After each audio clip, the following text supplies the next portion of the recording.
Welcome everyone. It's so great to have you here and a part of my online and wellness community. It's a real privilege and honor that you trust me with this responsibility, and I don't take it lightly. So again, thank you.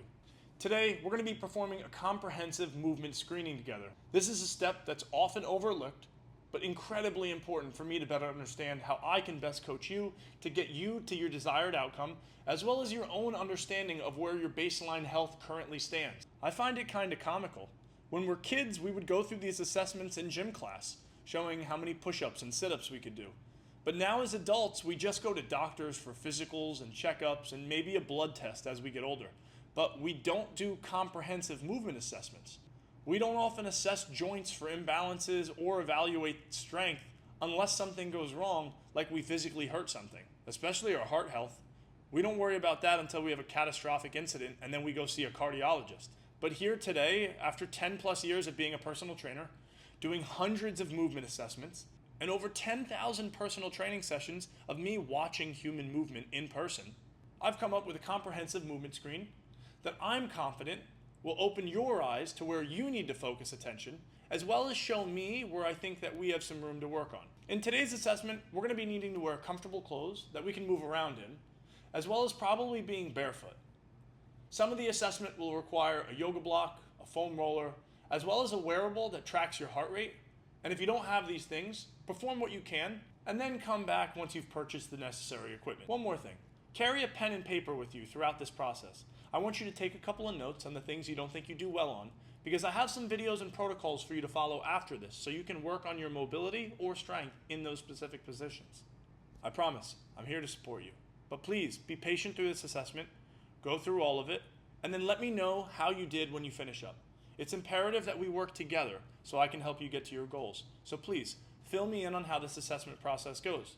And if you didn't like it, let me know that. I'm only going to make this better over time. This is my first rendition, so I'm proud of what I've come up with over all these years of being a trainer, and I'm excited to share it with you. So please, good luck and enjoy. To start this movement assessment, we're going to start from the ground up, and we're going to go joint by joint, checking your movement. Toe flexion assessment. First, let's check our toe flexion. While standing next to a wall with feet together and your toes up against it touching, start by flexing your toes off the floor, pulling them off the ground as much as you can. Let's hold this for 10 seconds. Do we see any imbalances side by side? How much can we spread our toes apart? Or how high are we getting them off the floor? Do we feel the bottom of our foot lengthening the tight tissue that's there? What about the muscles of the front of our shin? Are they trembling from holding this position? After 10 seconds, let's test their ability to flex under load now. With now one foot up against the wall and the other staggered behind us, raise your foot going into ankle dorsiflexion. Move your foot forward until your toes now touch with your heel, being the only point of contact on the ground. Now, push your foot forward toward the ground while rubbing your toes against the wall. This is going to force them into flexion. Hold the bottom position for 10 seconds. How does this feel? Is it extremely painful in your toes? Can you not go down all the way to the floor? Are you rotating through your ankle to try to compensate from some of your toes not being able to get into flexion? Try moving your knee from side to side with your foot on the ground and your toes still up on the wall, trying to find for any uncomfortable spots that you might be compensating from. If you find this painful, mark it down and review the toe flexion protocol after this video. Ankle dorsiflexion assessment. Stand facing a wall with one foot in front of the other. Measure your hand's width away from the wall and place your foot in that position. Remove your hand and now try to touch your knee to the wall without lifting your heel. Use your hands to apply pressure down on the knee while being in a lunge position to continue to search for what your end range of motion is. If you can touch the wall without lifting your heel at a width of your hand's distance, move your foot back an inch and continue this process. Go until your knee cannot touch the wall or you lift your heel. Then, match the other foot's toes with your previous foot's distance away from the wall and test that side. Mark down if you have any imbalance between sides in range of motion or if you failed the initial distance of your hand's width apart from the wall. If you did fail this, review the ankle dorsiflexion protocol after this video. Hamstring lengthening with active straight leg raise. Let's begin this by lying on your back face up, with both legs locked out and our hands by our side. Press one leg into the ground while lifting the other leg as far back as you can while maintaining that knee locked out. The wall should be positioned next to our hips, where about a 90-degree angle of hip flexion would be achieved if our leg was brought all the way back that far. Hold the end range position for 3 seconds, making sure the knee is locked, before returning back down to the ground and then checking the other side. The goal here is to try to get 90 degrees of flexion in the hip. If you're not there yet, take a note and visit the hamstring mobility protocol. Give this 3 tries on each side. Hip anatomy and physiology with the Faber test. For the hip, we'll be doing the Faber test, testing some of the pathology of how your hip joint naturally can move while we're also accessing our ability to get into external rotation. Stay lying on your back, just now further from the wall. With your hands making fists down by your side, take one leg, bend at the hip and knee, placing your foot above the opposite knee. Let the leg drop down to the side. Make sure you relax into this final position and you're not actively pushing your hip down. Bring your head up and look at your leg relative to the fist that should be by your side. Our thigh should be touching our fist or very close to it. We're trying to test our hip's ability to get into external rotation passively. We're testing your hip's passive external rotation, and you should have close to 60 degrees of external rotation with abduction. Now, switch to the other side, going through the same exact process. Do you notice a difference between sides? If you do, or you couldn't assume about a 60-degree angle final position, note this down and visit the hip external rotation protocol after you finish this assessment. Thoracic spine rotation with a foam roller and a yoga block. Using a foam roller and a yoga block, let's check out our thoracic spine rotation. If you don't have either of these, you can still perform this just lying on your side. Just make sure your knee stays on the ground. Start by lying on the ground on your side and have the bottom leg extended to the ground with the other leg bent at 90 degrees at the hip and knee. That leg is going to be resting on a foam roller that's lengthwise on the floor.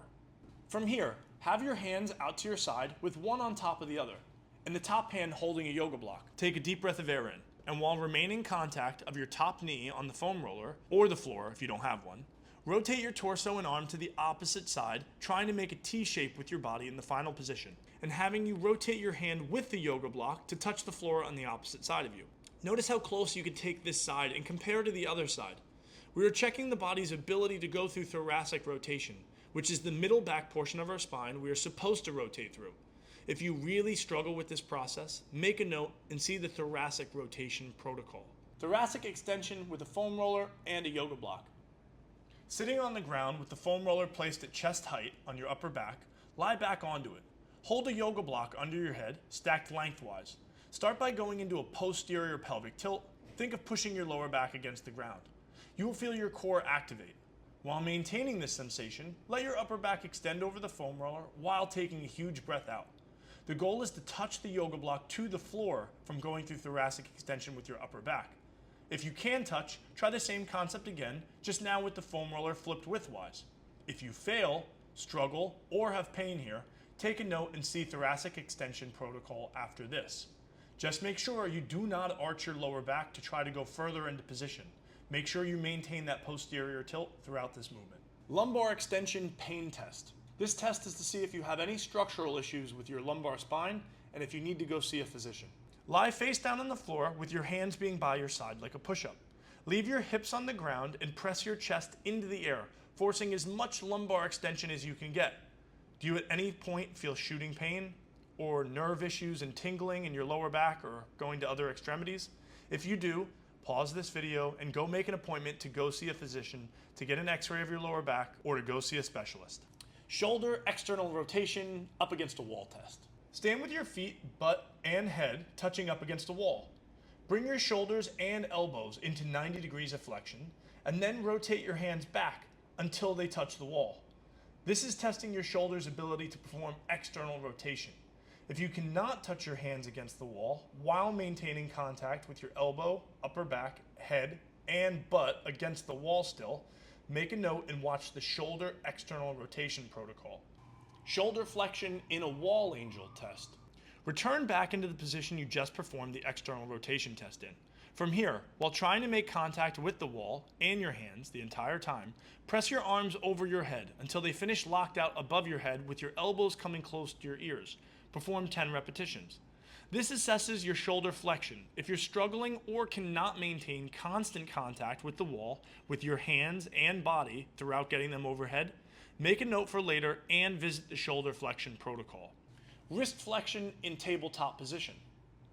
Let's now get onto the ground into a tabletop position. That would be our shoulders stacked over our hands and our hips over our knees with a flat back. From here, with your fingers spread apart and your wrists neutral and not rotated out, maintain locked out elbows while shifting your weight forward over your hands. Go as far as you can and hold for 10 seconds. Is this position extremely uncomfortable or painful? Was it uncomfortable from the start before you even shifted your center of gravity forward? If so, take a note and visit the wrist flexion protocol after this. Now let's move on to our strength assessment.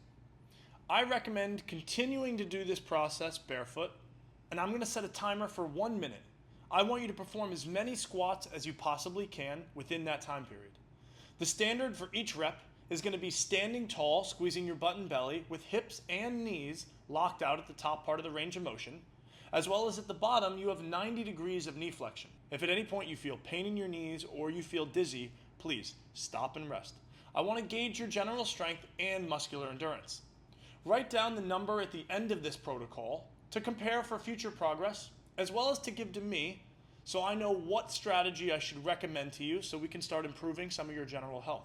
I'm also going to perform this for a little bit of motivation for you and just to set a pace and show what I can do.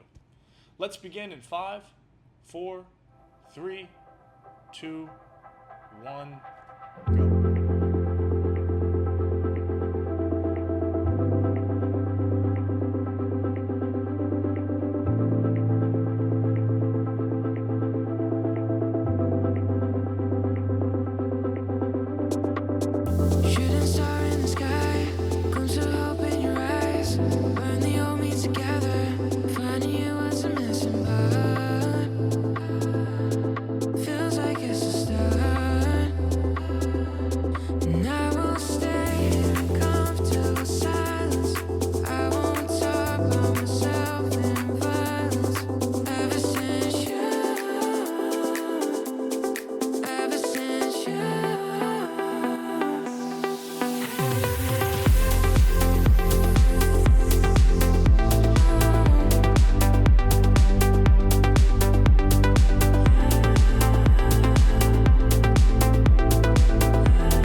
If you had any pain in your knees at all, please go make an appointment to go see your physician and get your knees looked at.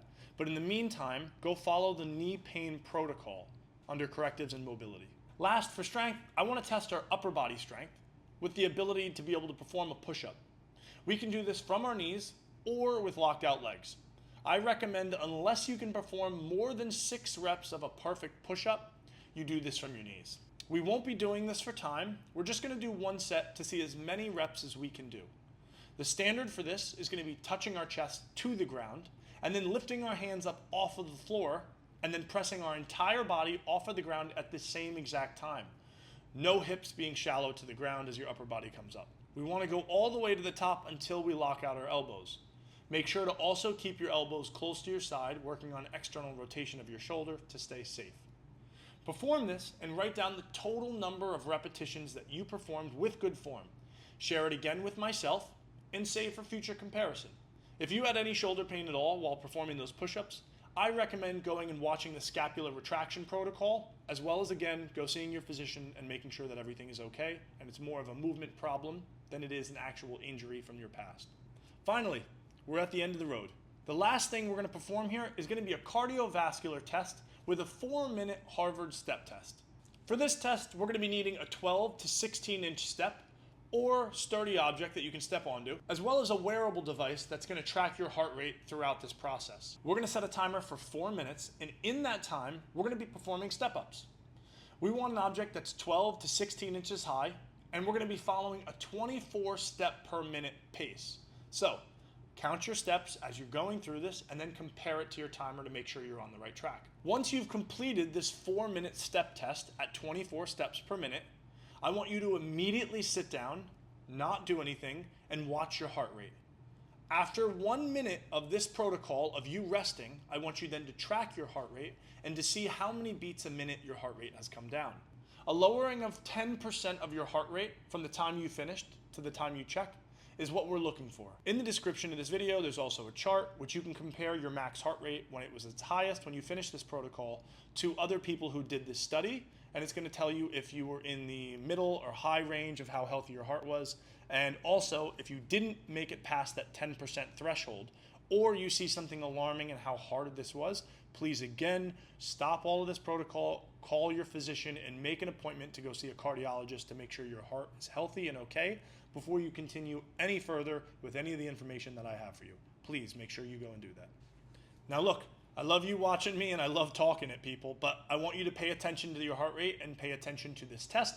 So I'm gonna have you put me down and I just want you to perform this step test. If you don't have a wearable or something like that, no worries, you can do this later in the future, but please, this is very important. I want you to realize how your heart health is, and this is a liability as well for me. So I'm doing this to protect myself, to make sure that you have the basic level of fitness to be taking my professional opinion and what you should be doing. So go ahead, set yourself up for this step test, pause the video, set your timer, get your wearable on, and good luck during this test, and I'll see you once you're finished. First, I want to start by saying congratulations and well done. By you taking this assessment, you've taken an important step in understanding your body's current state, and you've also taken notes now on the things that you should be doing to fix some of the mobility restrictions that you may be having. I hope that this protocol was eye-opening and this assessment was useful to you. And again, by you doing this and giving me the results back, you really do show me that you're ready to change your life for the better, and I couldn't be more enthusiastic for you, and I'm here for you. Whatever you need, please reach out.